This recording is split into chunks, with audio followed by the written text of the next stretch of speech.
Alors, vous êtes également panéliste international.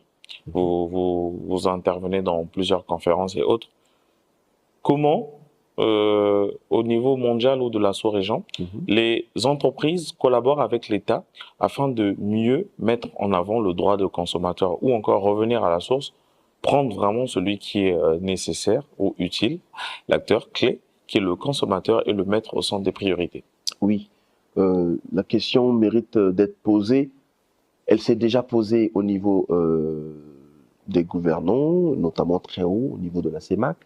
La conférence de chefs d'État avait décidé, il y a quelques années, d'ailleurs c'était une conférence à Brazzaville, hein, Oui. Brazzaville, les chefs d'État s'étaient réunis à Brazzaville et avaient décidé de définir une stratégie régionale de la CEMAC pour l'inclusion financière. Dans l'inclusion financière, il y a la protection du consommateur. Si vous voulez, la protection du consommateur est une fille de l'inclusion financière. Oui. Et donc, à partir de là, une feuille de route, une stratégie a été validée en 2023 par le conseil ministériel de la CEMAC. Cette feuille de route est déclinée dans chaque pays par une stratégie nationale d'inclusion financière. Donc les dirigeants ont cette feuille de route-là.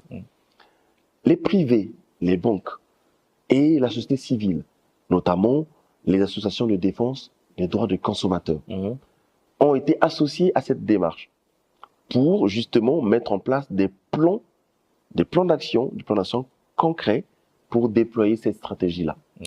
Au niveau des banques, il y a une association qui réunit tous les dirigeants des banques.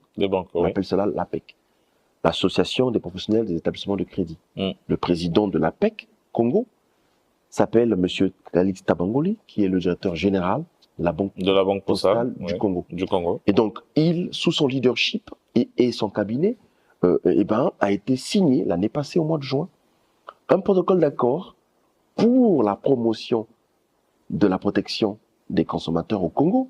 A signé un protocole d'accord avec le réseau des associations de consommateurs afin de vulgariser tout ce dont les consommateurs ont droit via ce mécanisme-là par des actions de promotion, de sensibilisation. Et voilà comment, sous son leadership,